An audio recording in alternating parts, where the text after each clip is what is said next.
네, 욥기 말씀 41번째 제목은 때를 정해놓지 않은 분이란 제목입니다. 욥기 24장 1절에서 25절까지입니다. 우리가 합독은 12절까지만 합독하도록 하겠습니다. 욥기 24장 1절에서 25절. 네, 1절부터 같이 읽겠습니다.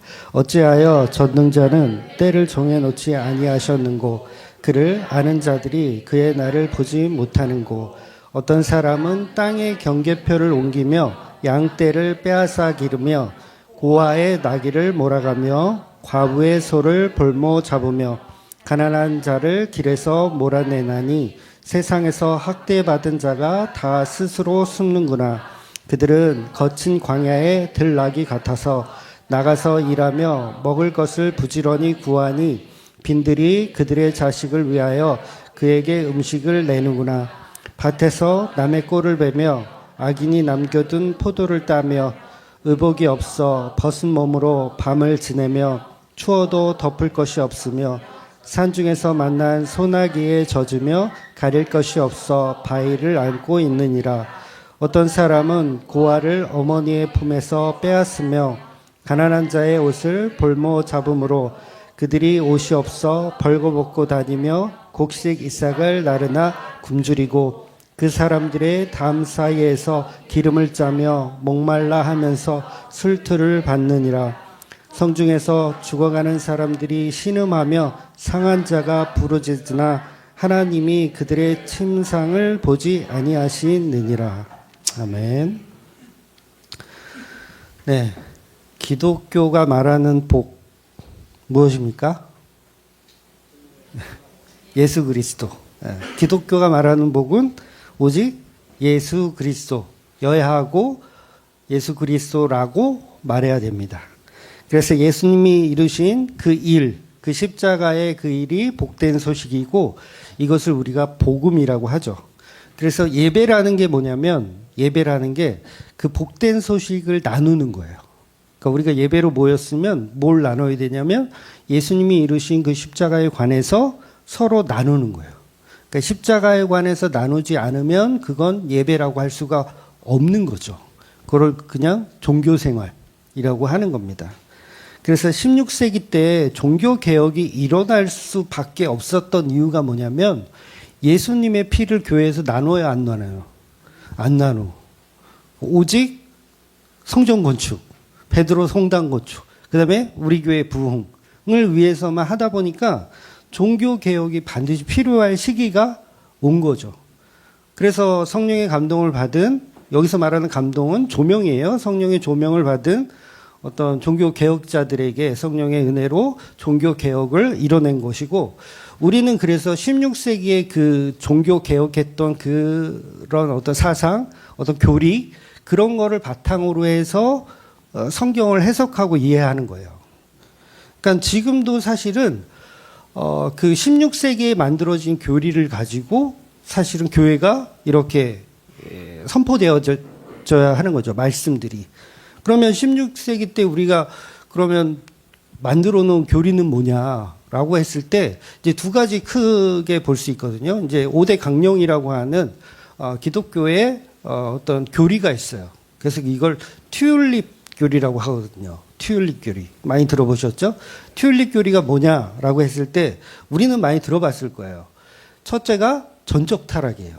전적 타락. 우리 인간은 다 완전하게 타락했다라는 전적 타락. 그 다음에 하나님의 무조건적 선택. 구원의 선택은 누가 하신다? 오직 하나님이 하신다는 거예요. 그리고 세 번째가 제한된 속죄.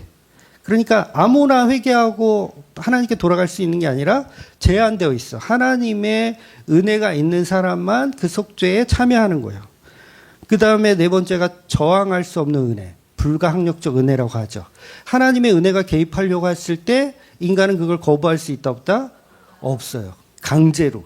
그래서 강간이란 표현을 하기도 하죠. 구원은 강간당하는 거다. 강제로 구원당하는 거다. 그게 불가항력적 은혜라는 말이에요. 그리고 마지막이 성도의 견인이라고 합니다. 그래서 이 5가지의 첫 글자를 따면 그게 이제 꽃 이름이 돼요. 튤립이라고 하는 꽃 이름이 됩니다. 그래서 이걸 속칭해서 튤립 교리다라고 얘기하는 거예요. 그리고 오데솔라라는 게 있어요. 오데솔라는 뭐냐면 오직 성경, 오직 성경으로 돌아가자. 오직 그리스도 대신만 이야기하자. 그 다음에 오직 은혜, 오직 믿음으로, 그 다음에 마지막은 오직 하나님께 영광. 그래서 이 5가지 솔라를 하나로, 한 단어로 합친다면 오직 예수가 되는 거예요. 오직 예수. 그렇다면 보세요. 튤립 교리와 오데솔라를 가지고 우리가 교회에서 설교를 한다면 어떤 게 나올 수밖에 없어요. 오직 예수의 십자가 보혈만 나올 수밖에 없는 거예요. 그래서 우리 기독교는 오직 오데솔라. 그러니까 제가 이제 보편적인 목사님들하고 설교의 방향성이 많이 다르잖아요. 많이 다르죠. 그래도 그런 목사님들이 이제 예를 들면 이제 공격을 할 거 아니에요. 너네 교회 이상해.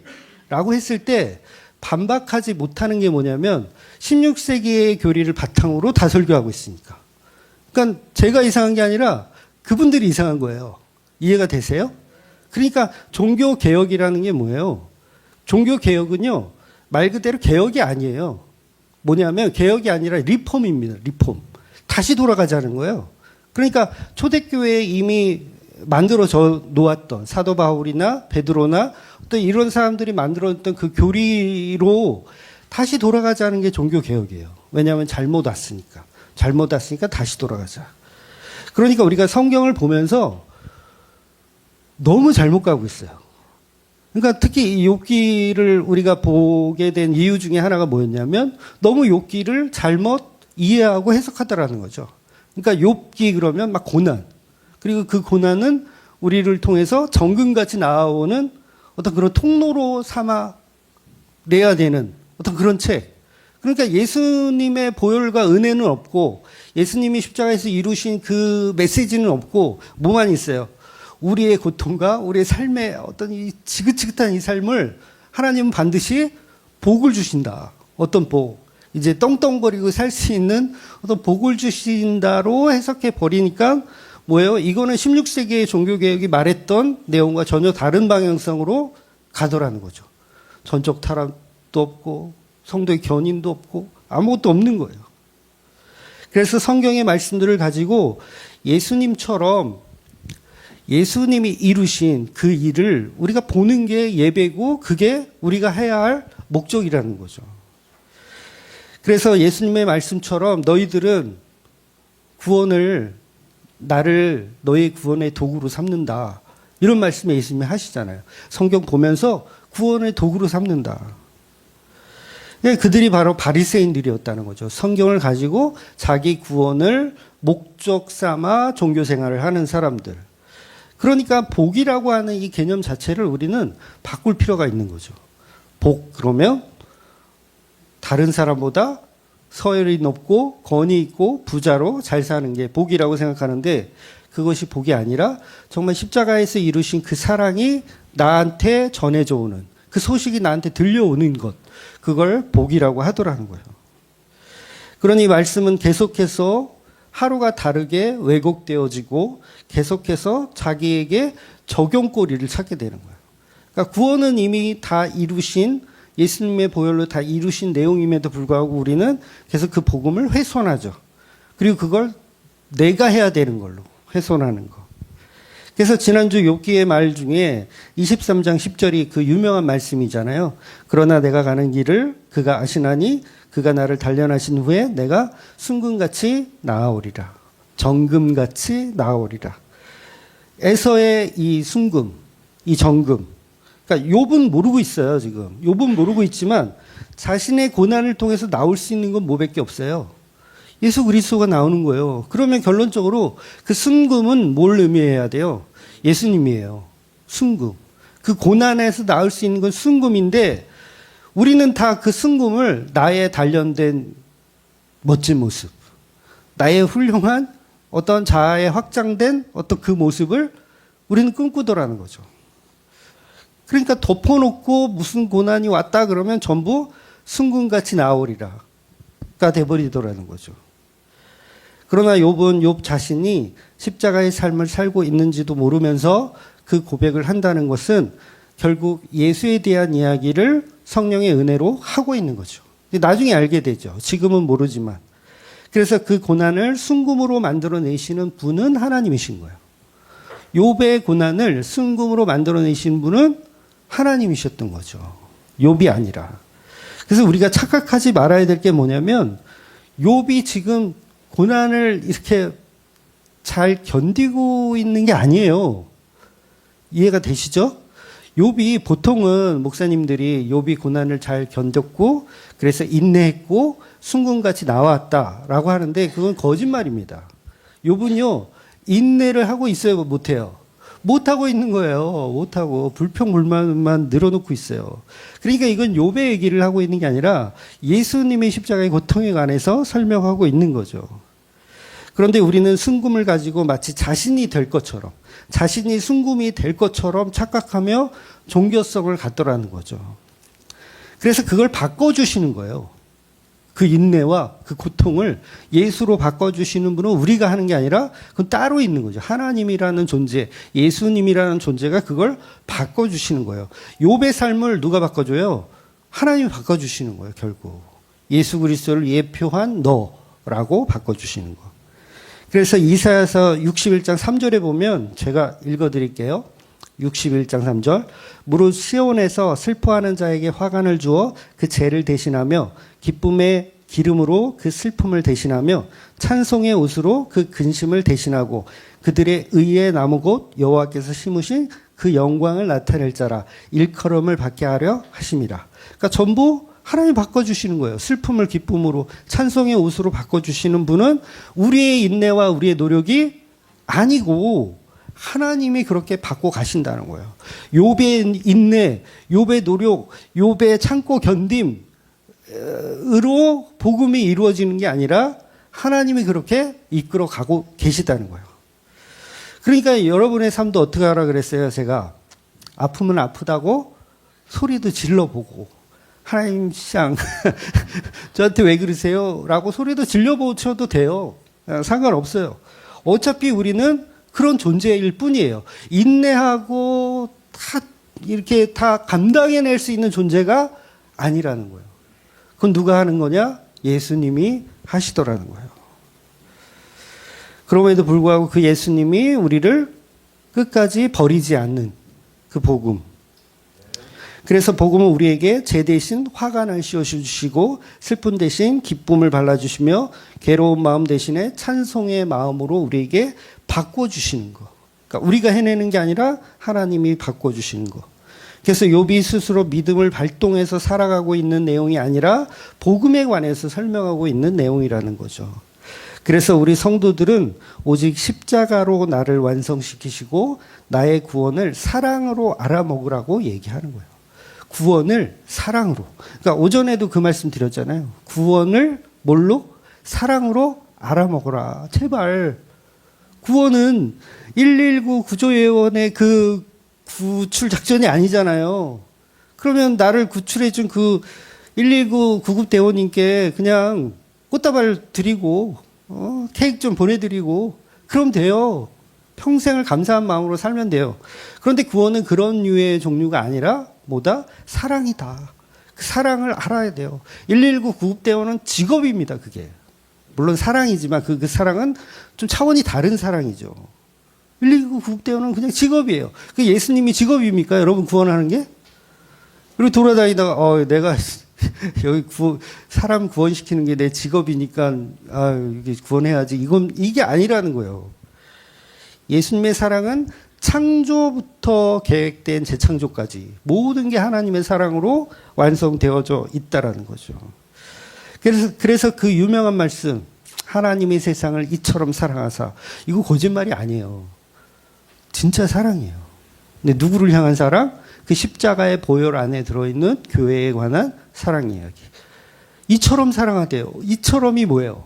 생명을 줄 정도로 사랑한다. 그러니까 죽는 거 알아. 이 선악과 먹으면 죽는 거 알아. 그럼에도 불구하고 그 여자가 건넨 선악과를 받아 먹는 예수.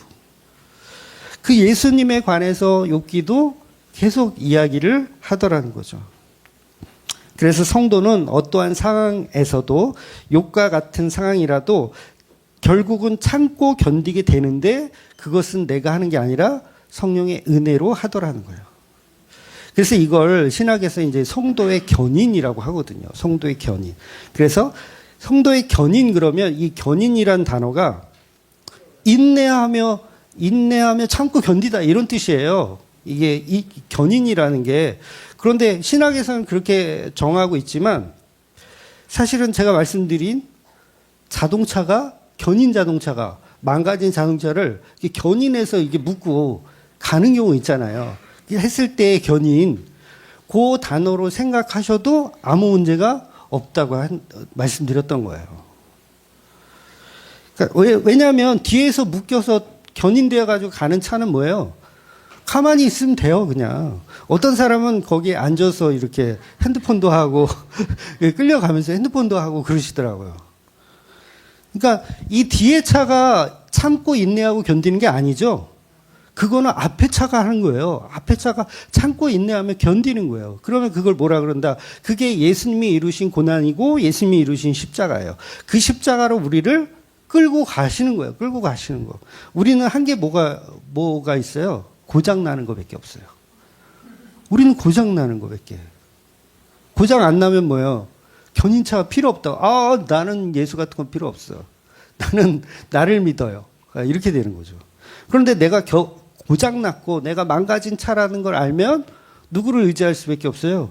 그 예수님을 의지할 수밖에 없는 거죠. 그래서 그 예수님이 나를 인내하며 끌고 가는 상황, 그걸 성도의 견인이라고 하는 겁니다. 그래서 예수님이 인내로 우리를 끌고 가고 계시는 거. 그러니까 내가 참고 내가 견디는 건 다 종교성이에요. 여러분이 참으셔야죠. 여러분이 견디셔야죠. 이거는 그냥 종교성. 그래서 이거를 우리가 착각하더라는 거예요. 마치 이게 신앙이냐. 내가 참고 내가 견뎠더니 아, 이게 신앙이구나 라고 우리가 착각을 하더라는 거예요. 근데 오히려 나는 도저히 참을 수가 없어. 그러니까 이게 욥의 모습이에요. 지금 욥이 얼마나 지금 화가 나는지 몰라요, 여러분. 화가 많이 났어요. 그래서 친구들한테도 막 욕하고요. 하나님한테도 막 지금 삿대질을 하는 거예요. 참고 견디지 못해요.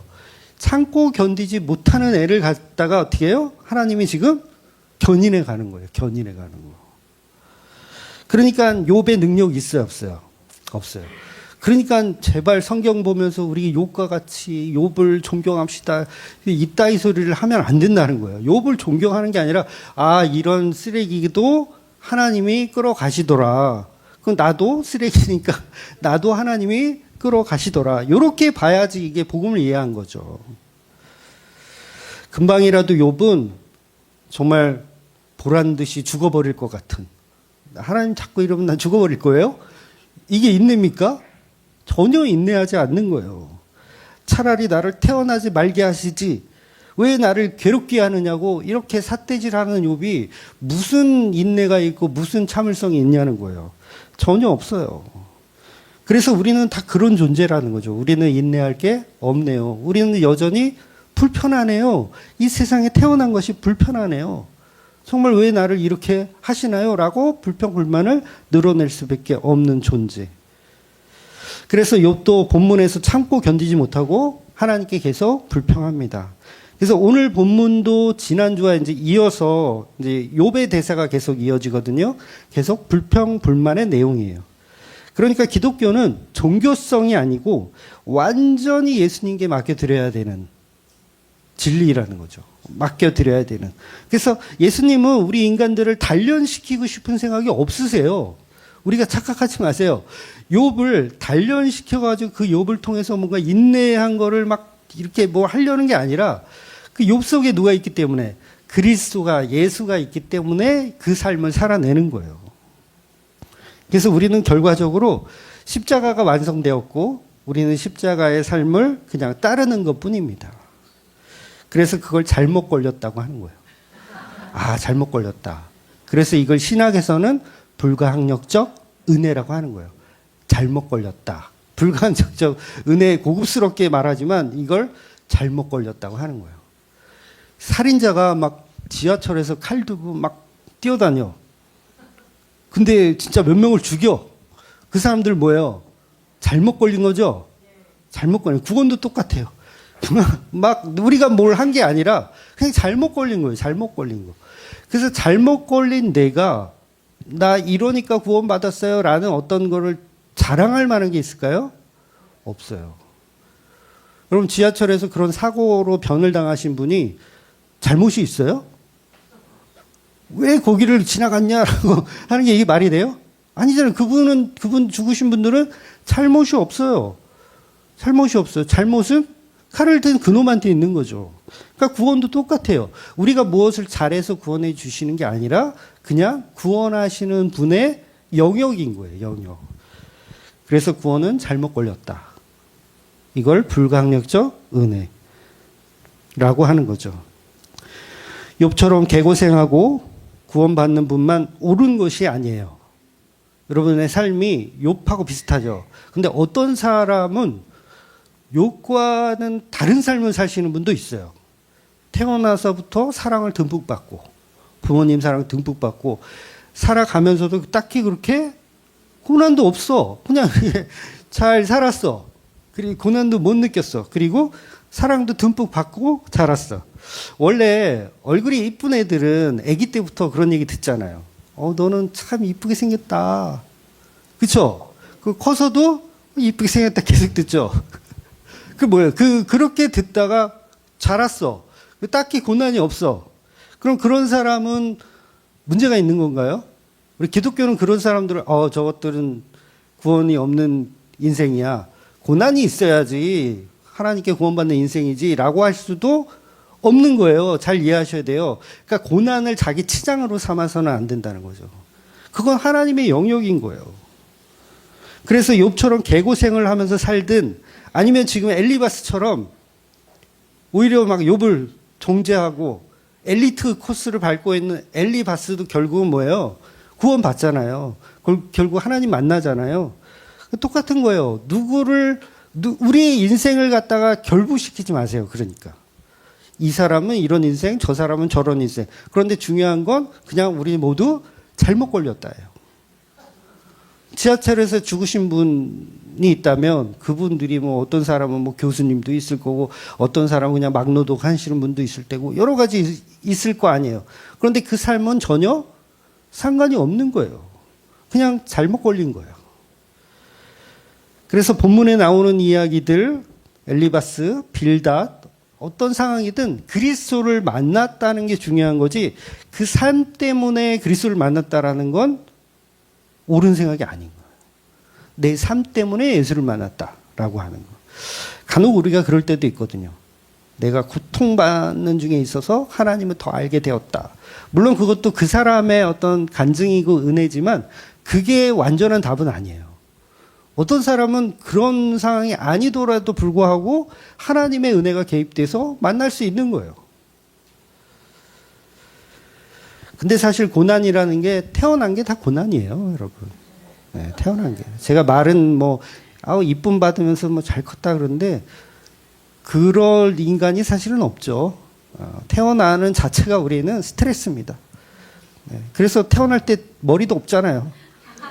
스트레스를 얼마나 받았는지 머리도 없이 태어나잖아요. 그러니까 태어나는 자체가 고통이라고 그러죠. 아기들, 그러니까 산모의 고통만큼 아기도 사실은 엄청난 고통을 스트레스를 받는다고 하더라고요. 사는 것 자체가 그냥 고통이에요. 왜 사느냐? 예수님 만나려고 사는 거예요, 결국은. 그래서 하나님이 반드시 심판하신다고 하셨는데 도대체 그날이 언제냐라고 욥은 말하는 거예요. 친구들은 계속 악인들은 망하게 되어 있다라고 얘기하니까 욥은 그래 망하는 거 알겠는데 언제 망하냐? 안 망해. 3대, 4대, 5대 계속 잘 먹고 잘 살더라. 그러니까 너희들은 속이는 말로 나에게 사기치지 마라. 이렇게 항구하는 겁니다. 그래서 정직한 사람이나 아니면 정직하지 않은 사람이나 구원할 때는 의미가 있다 없다? 없어요. 그러니까 교회에서 나는 이만큼 선하고 이만큼 정직하고 나 이만큼 매너 있고 그게 소용이 있어요, 없어요? 소용없어요. 반대로 나는 개쓰레기라서 나는 구원 같은 거 필요 없구나. 교회 다닐 자격 없어. 나는 하루에 담배를 3갑 피고 소주를 3병씩 먹는 그런 인간이라 나는 교회하고 어울리진 않아. 그리고 교회 복음을 듣으려고 하지 않아. 그 뭐예요? 다 도찐 개찐이에요. 다 똑같은 거예요. 그러니까 우리는 전부 남을 속이고 사기치고 그런 인생을 살고 있는 거죠. 그냥 그런 삶을 살든 안 살든 그건 복음과는 상관이 없다는 거예요. 여러분, 세상을 살 때는 적당히 사기도 쳐야 잘 살아요. 네, 적당히라 그랬어요. 또 오바해서 사기치지 마시고. 저도 컴퓨터 수리기사 출신이잖아요. 컴퓨터 수리기사. 저는 90년대 초부터 컴퓨터 기사를 했었기 때문에 이 눈탱이를 쳐야 돈이 됩니다. 눈탱이란 말은 고장나지도 않은 부품을 가지고 고장났다고 얘기를 해서 이렇게 수리비를 많이 청구해야 돈이 돼요. 그러니까 90년대 초는요, 실제로 그 기사들이 비일비재했어요. 눈탱이 치는 게 비일비재했어요. 그러니까 지금은 관리 체계가 굉장히 정직하게 바뀌었어요. 정직해졌다기보다는 관리 체계로 시스템을 만들었기 때문에 요새 기사들은 아마 눈탱이 못 칠 거예요. 제가 알기론 이렇게 쉽게 눈탱이 못 치는데 그때는 그런 관리 체계가 없었잖아요. 사람들이 컴퓨터에 관한 상식도 별로 없었어요. 뭐 하드가 고장났다 그러면 그게 뭔지도 몰라. 뭐 먹는 하드인가? 뭐 램이 고장났다 그러면 램이 뭐야? 뭐 메모리 카드가 고장났다. 뭘 기억해야 되나? 그러니까 어느 정도 수준이었냐면 그 컴퓨터 전원이 콘센트에 꽂아야 되잖아요. 그거를 꽂지도 않고 빠진 거야. 이게 시간 지나면 헐거워서 약간 살짝 빠졌을 수도 있거든요. 근데도 AS 불러요. 안 되니까, 안 켜지니까. 이거 안 켜져요. 딱 보니까 이 콘센트에 톡 치면 이제 쑥 들어가잖아요. 톡 치면 쑥 들어가. 코드가 빠져 있었네요. 그리고 출장비는 받아야 됩니다. 그리고 출장비는 받고 나오거든요. 그런데 다른 기사들은 안 그러겠죠? 이거 파워 서플라이가 고장났네요. 파워에서 전원을 이게 연결을 못 해주기 때문에 요거는 가르셔야 돼요. 파워 서플라이. 뭐 450와트로 하시면은 4만 원이고 뭐 500와트로 하면 한 5천 원 더 비쌉니다. 이런 식으로 해서 뭘 한다? 눈탱이를 쳐야 돼요. 그래서 물론 저는 정직하게 했어요. 그래서 얼마 못 가가지고 저는 개인 사업을 냈거든요. 아주 개인 사업을 내서 정말 정직하게 하는 컴퓨터 가게가 있다라면 손님이 막 물밀듯 쏟아지지 않을까라는 생각으로 아들 이름을 딱 내걸고 저희 큰아들이 예주거든요. 예주 컴퓨터 딱 해가지고 설마 아들의 이름으로 컴퓨터 가게를 하는 컴아저씨가 눈탱이를 치겠느냐. 왜냐하면 그 당시에 어떤 시선들이 눈탱이 친다라는 걸 알거든요. 사람들도. 그래서 그렇게 정직하게 하면 될 줄 알았지. 근데 안 되더라고요. 돈이 안 되더라고요. 돈이. 그러니까 고생은 고생대로 하지만 돈이 안 되는 거죠. 그러니까 제 예상은 완전히 빗나갔죠. 교회도 똑같습니다. 교회도 정직하게 하면 망하기 딱 좋아요. 네, 교회도. 가끔 목사들이 종교 보이스피싱을 좀 해야 돼요. 그래야 교회가 굴러갑니다. 왜냐하면 종교 보이스피싱이라는 게 뭐예요? 하나님이 받으시는 거니 나한테 내라. 요거잖아요. 이게 보이스피싱이잖아요. 하나님께 드릴 테니 나한테 내라. 그래서 내가 갖고 하나님께 못 드리는 게 이게 종교 보이스피싱이잖아요. 그러니까 종교 보이스피싱 그러면 뭐 현금을 찾아가지고 이 통장이 지금 해킹됐으니 이 통장에 있는 현금이 지금 누가 저 하나님이란 사람이 빼갈 테니 요거를 현금화해서 냉장고에 넣어놔라. 그러면 이제 그 보이스피싱 그 멤버가 가서 냉장고에서 현금을 훔쳐가죠. 그런 식으로 종교 사기를 쳐야 교회도 사실은 먹고 살아요. 먹고 살아. 오히려 근데 반대로 저 같은 경우는 하나님께 우리가 헌금을 드릴 수가 없다. 안 받으신다. 저를 줘도 제가 전달해 드릴 수 있다 없다? 없다. 그렇게 설교를 처음에 교회를 개척하고 그렇게 했더니 교인들이 그러면 컴 아저씨 했을 때처럼 막 손님들이 밀려올 것 같죠. 근데 오히려 있는 교인마저 다 떠나더라고요. 하나님께 주질 못한다니 이 목사는 문제가 있구나. 그렇잖아요. 하나님께 줘야 되는데 이 목사는 못 준다고 하니까는 문제가 있구나. 그러면 하나님께 줄 수 있는 목사님 찾아가야 되겠죠. 찾아가는 거예요. 그래서 큰 교회, 축복 주는 교회, 무슨 교회 이렇게 찾아가는 거죠. 이렇게 세상이나 교회 안에는 악인들만 가득한 거예요. 악인들만 가득해. 그런데도 하나님은 왜 그들을 심판하지 않으시는가? 라는 게 욥이 말하고 싶은 거예요. 왜 심판하지 않으시는가? 그래서 욥의 시대에도 본문에서 나오지만 남의 재산인 가축을 강제로 빼앗아가는 사람들이 있고 부모 잃은 고아들에게 고작 한 마리밖에 없는 나귀를 강제로 그곳까지 강탈해가는 악한 사람도 있고 또 과부가 빚을 갚지 못해서 원래 과부는요 남편이 죽어버리면 생존 능력이 없거든요. 그러면 빚을 져야 돼요. 그럼 빚을 지면 그걸 갚을 능력이 없어. 근데 그 과부의 집에 소 한 마리 딱 있어. 그거 어떻게? 끌고 가버리는 사람들. 이처럼 가난한 사람들의 권리는 무참하게 빼앗기고 유린당하는 세상이라는 거예요. 결국 가련한 사람들은 학대를 견디다 못해 도망치기도 하고 이렇게 가난한 사람들은 들나귀처럼 메마른 곳에 가서 일자리를 구해봐. 그냥 갈 데 없으니까 막노동이라도 하는 거야. 먹을거리를 찾기 위해서. 그러니까 누구나 그렇게 막 열심히 사는데도 그에게 인정을 베푸는 사람들이 없다는 거죠. 6절 가을거지가 끝난 악한 자의 밭에 가서 이삭 긁어모으기, 이삭 줍기 해가지고 끼니를 때우는 게 전부라는 거예요. 잠자리에서 추워서 이불을 덮어야 되는데 이불 한 조각이 없는 삶. 소낙비에 젖어도 비를 피할 곳이 없어서 바위를 끌어안고 비를 피하는 존재들.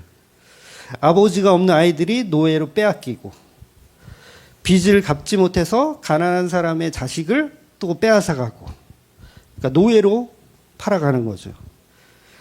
그래서 가난한 사람들은 입지도 못하고 헐벗고 막노동을 해보지만 여전히 굶주림에서 허덕일 뿐이다. 올리브 기름을 짜고 포도주를 담가도 그들은 여전히 목마르고 성읍 안에 상처받은 사람들과 죽어가는 사람들이 소리를 질러도 하나님은 그들의 간구를 들어주지 않는다. 여기까지가 12절에 욥이 하나님을 향하여 이야기하는 거예요. 왜 하나님은 그런 사람들을 보고만 계시느냐? 왜 가난한 자를 돌보지 않으시냐? 왜 악인을 벌하지 않으시냐라고 삿대질을 하나님께 하고 있는 거죠.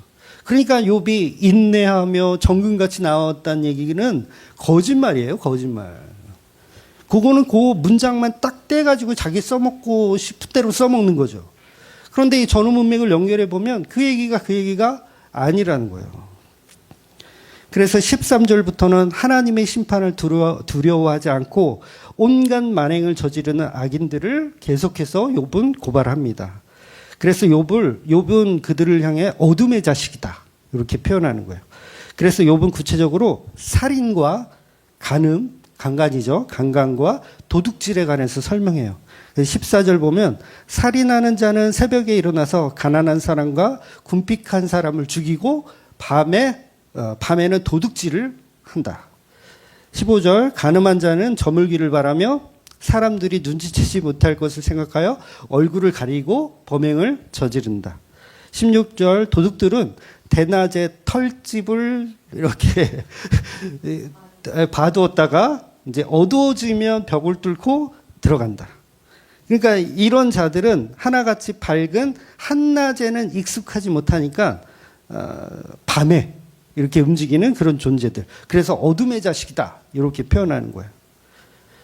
그러니까 욥의 친구들의 말처럼 너희들 말처럼 하나님의 세상의 모든 죄를 심판하시고 간섭하신다면 도대체 이런 살인자, 강간범, 절도범이 평안을 누리고 사는 것은 어찌 된 것이냐라는 거예요. 이 말이 된다고 생각해? 그러니까 그냥 교회 안 다니는 사람들, 그냥 세상 사람들이 그러잖아요.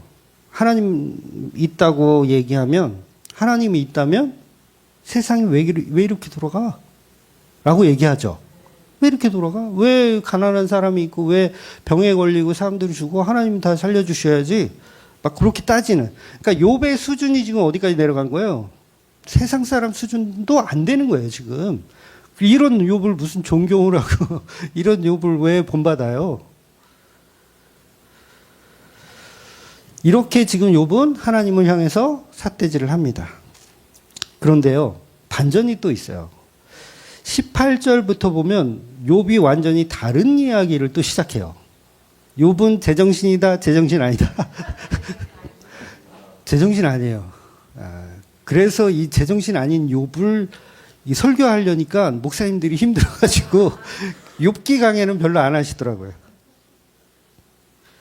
그러니까 그동안 친구들이 주장했던 권성징악 그 반대 입장에서 계속 설명하다가 18절부터는 친구들의 주장을 옹호합니다. 참 특이하죠. 그래서 18절을 보면 악한 사람은 홍수에 떠내려가고 그 밭에는 하나님의 저주가 내리니 다시는 포도원에 갈 일이 없을 것이다. 그러니까 저주받는 악한 자의 저주를 욥도 이야기하는 거예요. 19절 보면 날이 가물고 무더워지면 눈 녹는 물이 증발하는 것 같이 죄인들도 그렇게 스월로 사라질 것이다. 지옥에 가게 될 것이다. 라고 얘기하는 거예요.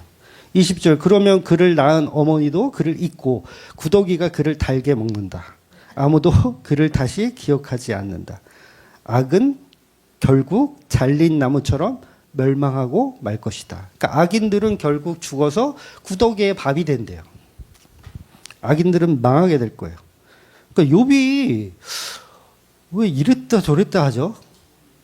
악인은 그냥 내버려 두신다 해놓고서 또 여기에서는 악인은 반드시 멸망하실 거다. 이중인격인가?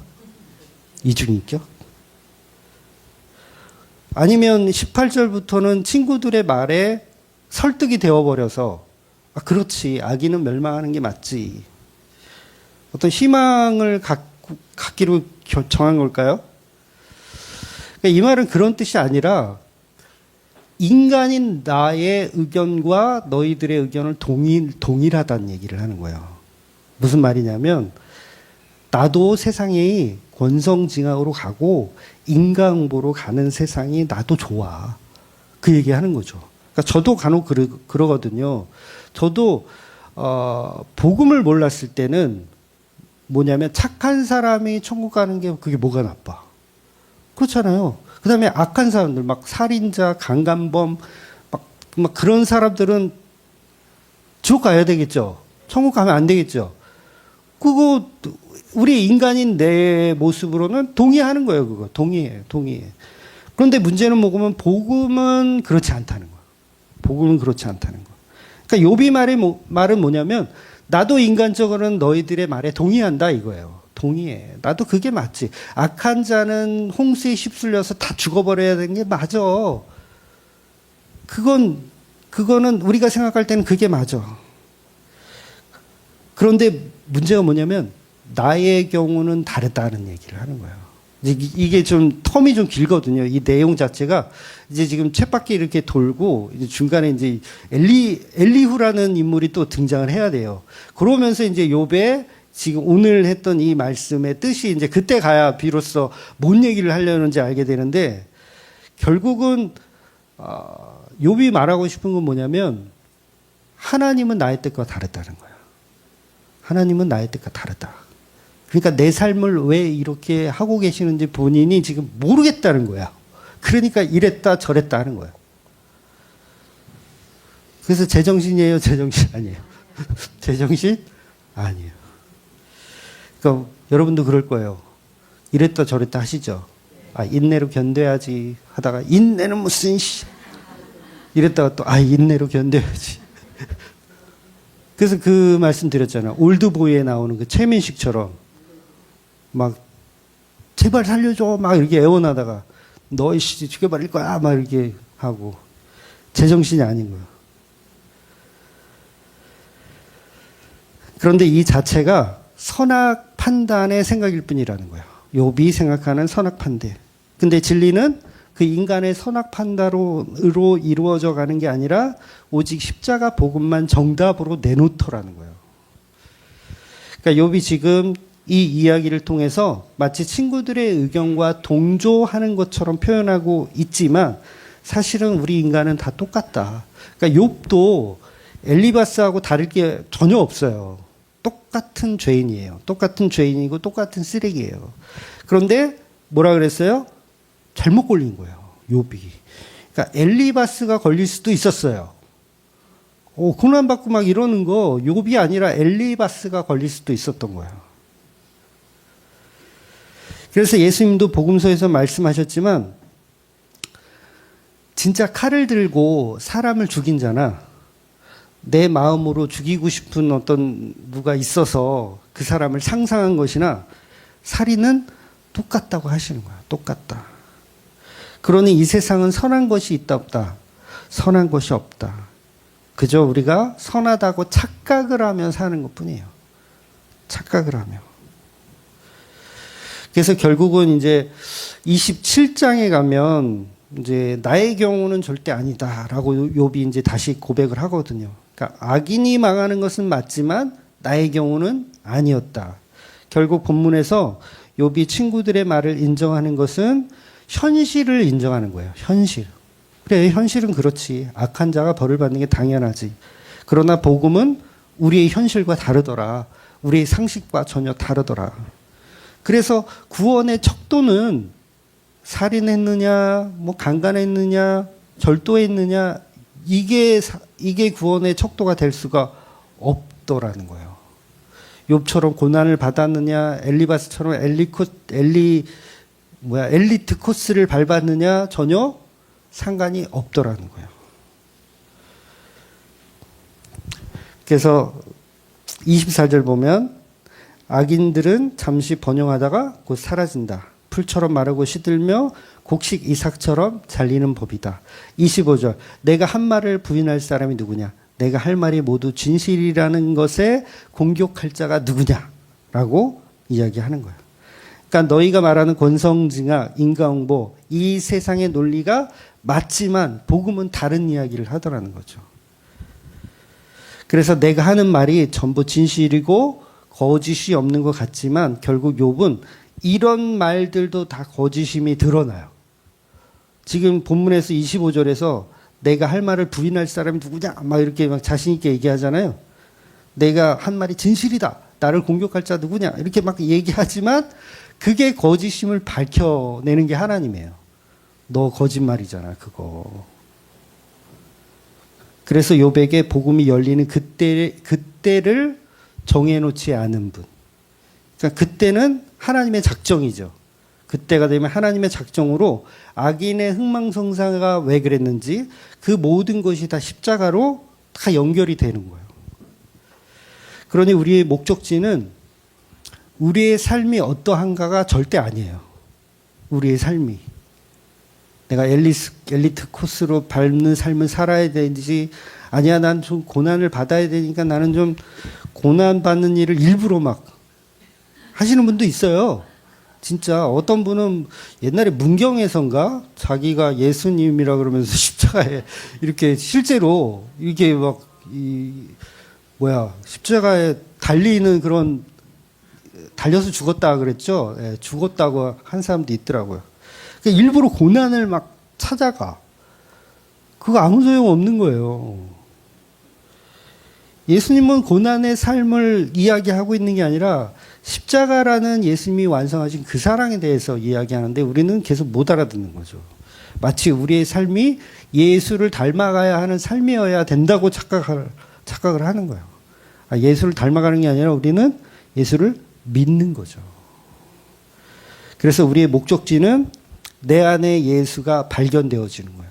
내 삶이 어떠하든지 상관없이 그 예수가 발견되는 거. 욥도 뭐예요? 예수가 발견되는 삶을 살아내는 거. 그게 중요한 거예요. 다른 친구들도 욥 속에 그리스도를 발견하는 삶을 살아내는 게 중요한 거예요. 그걸 못 발견낸 사람은 결국 복음과 전혀 상관이 없는 그냥 종교 생활을 하고 있는 거고요. 그렇다면 저와 여러분은 오늘도 이 성경 속에 있는 오직 예수, 말씀 속에 있는 오직 예수, 우리의 삶 속에 경험케 하시는 오직 예수님만 믿어지시는 저와 여러분이 되시기를 주의 이름으로 축원드리겠습니다. 아멘. 기도하겠습니다.